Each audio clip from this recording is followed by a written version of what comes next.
Okay, today's video we're going to talk about Bing/Microsoft ads and how you can do income targeting to target, let's say, the top 10% or top 20% of income earners across the United States or in another country if you are operating there.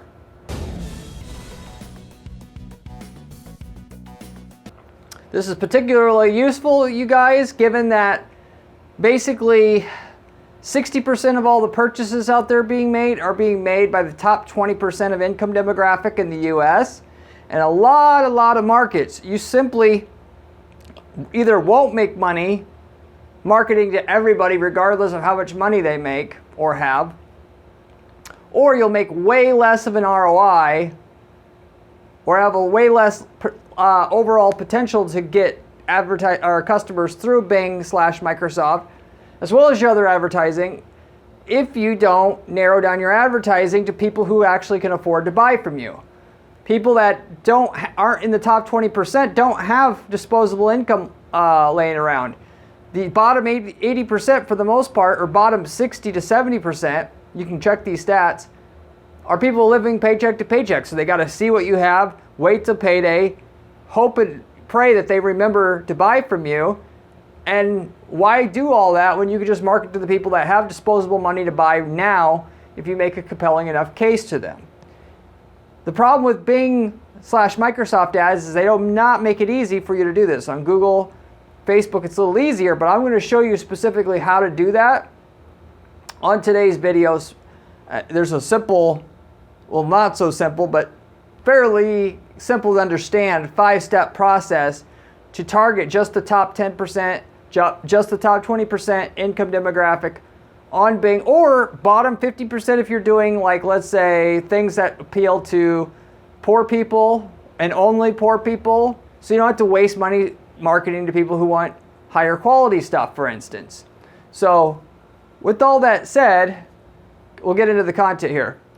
Google and Facebook have income targeting, as mentioned just a second ago. They have a way that if you want to target just the top 10% in your market of income earners, you can go into your account, within 5 minutes you can set that up. Same thing on Facebook. However, on Microsoft/Bing ads, where the return is generally better than Google by default, the ROI is generally better, even though you might only get 20% of the sales you get through Google, through Bing/Microsoft. The ROI will be 50% better on Bing than it will be on Google, which is why you want to pick these extra sales up. But if you're in a market where you have to target the top 20% of income demographic, you're stuck. You're not going to be able to get that benefit going for your business already. And tap into what your competition's probably not tapping into, because most people think, Bing, who the hell uses that?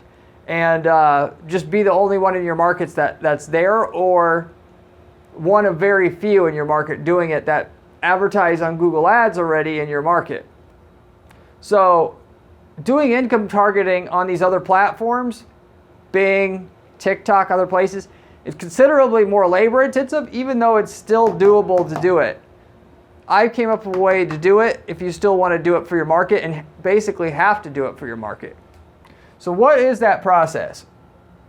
So the process here being, the first step is you find out what income levels you want to target, which is the simple part. If you don't know what income levels you need to be targeting, I encourage you to download your customer list that you have already, if you have it, and go to a data expansion company that'll be able to tell you the income level of the people that are on that list, which can be de-engineered or just de-engineered for lack of a better word. They could take the customers you have, find out where they live. Where they live can be cross-referenced to a zip code, which then can be cross-referenced to census data that tells you what the average income of each person on your list likely is, or sometimes you can get a bit more advanced.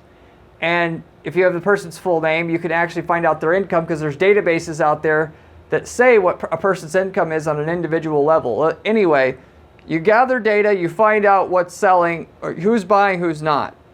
If you find the bottom half are 20% of your customers, I would say just don't sell to them, for instance.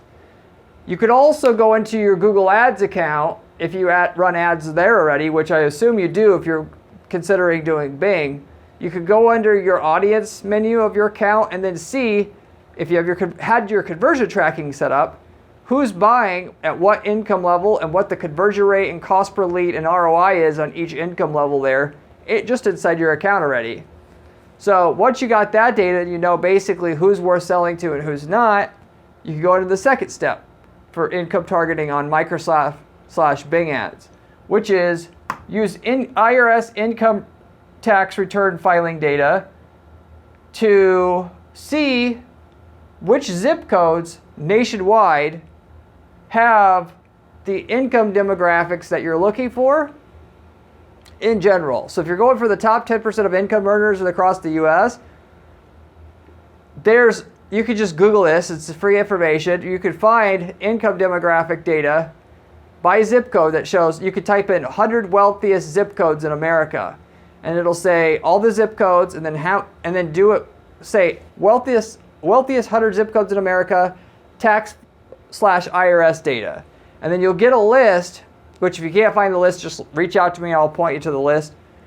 But you'll find a list of all the most wealthy zip codes through the data that comes from the IRS. And within that, it'll tell you what the average income is for each zip code, which then if you're trying to target the top 10% of income earners, you just type into Google, what's the average income cutoff for the top 10% of income earners across the US? You'll find it's like 170,000 per year. And so when you take that to your original list that you found that says what the wealthiest zip codes in America are, and it says the average income by zip code, you could write down all the zip codes that are over 170,000 in average annual income. Got it? Furthermore, as a pro tip here, I'd weed out any zip codes that have less than 1,000 income tax filers in it, because it's kind of labor intensive to do this, as I mentioned at the start of the video. So if you're trying to do every last zip code that's in the top 10% of income demographic, you have a lot more work on your hands for not a whole lot more gain. I mean, you could always come back to it later once you're making good money from this, and then just pay somebody else to help you do the littler zip codes. Because there's zip codes where you're going to have like 200 people that file taxes in that zip code, literally speaking. And then you have to do all this work to potentially target 200 people. For the most part, it's not worth it. So that's the second step. Once you got your zip codes, add each zip code to each one of your campaigns. Now, for the most part, it should just be one campaign here. Why? Because it's so much work to do it just one campaign that you have, that you only could do it to one. Otherwise, you'd be old and gray before you got this finished. So you're going to add the zip codes to one of your campaigns. Once you've done that, you're going to add negative location targets to block out what you don't need. Because the problem is here, unfortunately, is if you have 100 zip codes that you're going to target that represent the top 10% of income earners in the United States on average where they live. And then excluding the people that are in a zip code that is just a tiny amount of people, right? With that, when you go into Bing to target that zip code, because you could just type the zip code in the location targeting menu and it'll pop up and you can click on it and you're done. But it's going to make you target 25-mile radius around that zip code. Doesn't let you just target the zip code by itself, unfortunately. So you've got this extra laborious step that you need to include, which once you target that zip code, you're going to have to go in there and add negative exclusions to block out the areas around the actual zip code that Bing makes you include by default in the positive targeting. So what you ultimately have, just to document this kind of,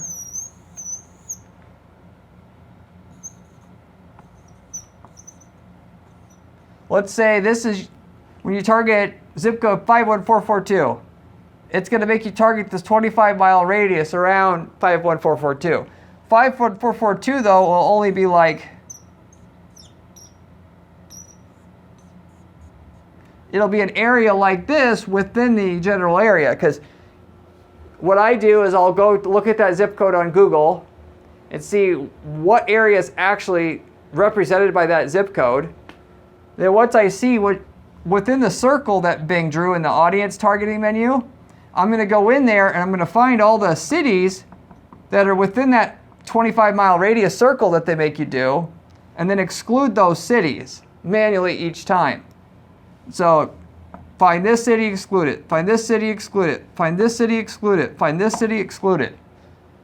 And ultimately, when you're done, you'll have effectively only the zip code left that the ads can show up for that you want. Because 25 miles radius basically effectively does nothing. Because in a city of like New York City, it's gonna, instead of targeting Manhattan, it's going to target the entire New York City metro area. So you have to add this negative location step in there. What I always do to make my time, the reason why the stuff I talk about on this channel, how I can do it, is I have a team of people that help me, but I have like offshore contractors that can do a simple job like this for a few bucks an hour. That's not complicated. You could make a video that shows exactly what you need to get done in a 5-minute video, hand that off to a contractor, and they can spend the 100 hours to set all this up. You pay $500 and you got a campaign that targets the top 10% only now, or top 20% only now. But you have to block the negative location targets. Now, as the final step here, you use the Bing/Microsoft Ads editor to copy all the work you just did to the other campaigns. Going back to this I said before, it's going to be so labor intensive to do this for all your campaigns. You're only going to be able to do it for one campaign, and then if you copy the location targets that you made for that one campaign to the other campaigns inside Bing/Microsoft Ads editor, then you only have to do it once, and then it can still be applied to all your other campaigns. See?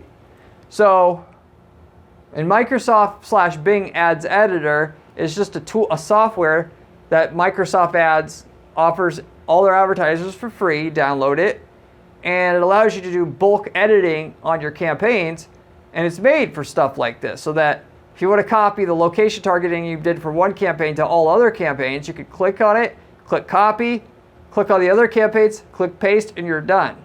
So you only got to do this once for one campaign, and then you're done for life. You've got your Bing ads that'll only show up for top 10% or top 20% or whatever from then on. So, but that's the entire process in general to get income targeting actually done on your Bing ads account. And for the most part, if you are doing income targeting, you need to check to see how much you're losing marketing to people that are in the bottom 80%. For a lot of you guys out there selling anything even remotely expensive, you're wasting most of your money. Money that could be reallocated to the top 20% and expanding that. And you'll get right away start making more money. If you know you got to do it on Google, but you have it done Bing because it's going to take you time or you couldn't get the income targeting set up, do it, because even though it might only end up being 20% of your sales that Google brings in, the profit margins basically double on those sales. So it'll be up to 40% of your profit at the end of the day. So it's more than worth it to set up Bing ads for your company, even if it's going to be a pain in the ass to do the income targeting.